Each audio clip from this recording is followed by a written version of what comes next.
እንደምን ዋላችሁ? እኔ የመጣሁት ከመተማ ወረዳ ገንደ ውሃ ቀበሌ ነው። ሙሉ ጫቅሉ እባላለሁ። የምመሰክረው ለእህቴ ነው። በአባታችን እንባና ጸሎት፣ በእመቤታችን ቸርነት፣ በቅዱስ ገብርኤል ተራዳይነት እንዲህ ስል እመሰክራለሁ። እህቴ እርኩስ መንፈስ ያሰቃያት ነበረ። በ97 ለ98 በየጸበሉ ወደ 3-4 ጸበል እንቦለሌ ይዣት ዞርኩኝ። ልብሷን ትቀደዋለች፣ እንዳልሆነ ሆና ትወድቃለች፣ ትሮጣለች። በቃ እንደፈለገ ነው የሚያደርጋት። መጨረሻ ላይ ወንቅሸት ገብርኤል አምጥቼ ድርስ ሳረጋት ልክ በሳምንት አስተካከለችና ሀዚህ የሳስጠምቃት ባጅቼ ላስታማሚ ሰጥቻት ሄድኩኝ። በ2 አመቱ ስመጣ ብር እዛ ሆኜ እየላኩ ተፈራርሜ ነው ሰጥቻት ሄድኩትኝ። ጸበሉ በጣም ግዙፍና ትልቅ ነው። አስታማሚም አለው። በአስታማሚ በእንክብካቤ ተይዛ በእንክብካቤ በንጽህና ልብሷ እየታጠበ የምትበላው እየተሰጣት በ2 አመቷ ስመጣ ድናልኝ አገኘኋት።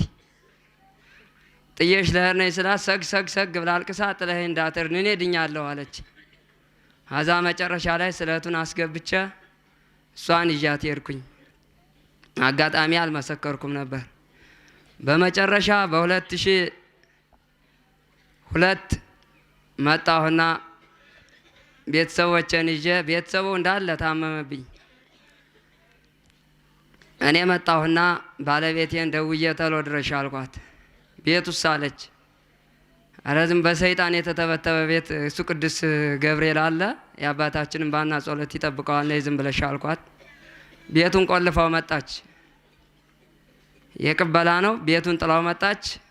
መተን እሷና እኔ ስንጠመቅ ወደ ሕክምና ስትገባ ምን ትባላለች? ኢንፌክሽን፣ የማህፀን ኢንፌክሽን፣ እንደገና የጭንቅላት ግፊት ተባለች። ከዛም አልፎ ኩላሊት ተባለች። በሽታዋ በዛና በቃ በየሰዓቱ ሐኪም ቤቶች ሰለቸን። መጨረሻ ላይ እሷ እንደመጣች እናቴ ደወለችልኝ። እናቴን ተሎ ድረሽ አልኳት። እናቴም መጣች። ቡና በጣም ትወዳለች፣ የጨጓራ በሽታ አላት። ከዛ እህቴ ደወለችና ልምጣለች። እህቴም መጣች። እህቴ ደግሞ ልጅ እየወለደ አያድግላትም፣ መሞት ነው። ሁሉም በአንድ አርጌ አሰባስቤ ስንጠመቅ መጨረሻ ላይ ወዲያው ባለቤቴ የመጥፎ ልክፍት ጣላትኝ። ጸላይ ጣላትኝ። አዘለላት። መጨረሻ ላይ እየተጠቀለለ አጓፍር የሚመስል ነገር ወጣ። መጨረሻም ተጠቅሎ የመጨረሻው ቀን 3 ቀን እህል አስትቷትኝ ወጥቶ ዱብ አለላት። አዛ አይ ኢንፌክሽን፣ አይ ደም ግፊት፣ አይ ኩላሊት፣ እኛ ሰይጣን ነን እንደዚህ የምናሰቃያት ብላ ድና ወደ አገሯ ሄደችልኝ። በአመቱ ጋምቢ ሆስፒታል ባህር ዳር ይዣት ስገባ ቸክ ላርጋት ብዬ ስትገባ ምንም በሽታ የለሽም ድነሻል ተባለች። ለሷ የደረሰ ለእናንተም ይድረስላችሁ። እንደገና እህቴ ደግሞ አመልሳ ሄደች። ተጠምቃ 1 ወር አካባቢ ተጠምቃ ሄደችና መጨረሻ ላይ ሄዳ ሀዛ አረገዘች። ልጅ አልተወለደች አያድግላትም ነበር። አረገዘችና ወደ አብርሃ ጅራ ተባለች። ጋብላ ወደ አብርሃ ጅራ ሪፈራል ተባለች። አብርሃ ጅራ ሄዳ ድርስ ስትል ወደ ጎንደር ሪፈራል አሏት። ለማንኛውም ትንሽ ቆይ ያሉና አጠራጠሩና 1 ሳምንት ተቀመጭ፣ ሳምንት ይቆያል ሲሏትኝ ሳምንት ሳይሞላት ያለምንም ኦፕሬሽን ልጁ ተወለደ። ሴት ልጅ ወልዳ አሁን የ3 አመት ልጅ እንጥሩብ ትዘልላታለች።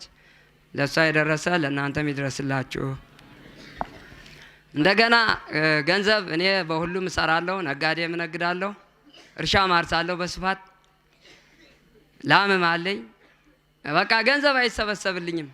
በየአመቱ ፈጋለሁ፣ እለፋለሁ። ቅዱስ ገብርኤል አባቴ እስቲ እንዲያው ለአንድ ቤት አብቃይ ከተማ ብዬ ተስዬ ሄድኩኝ። በ2002 ተመልሼ ሄጄ ቤቴንም ሰራሁ። እንደ ልቤ ላሙም ደህና ላም አለኝ። ሁሉ ነገር ተመቻችቶልኛል።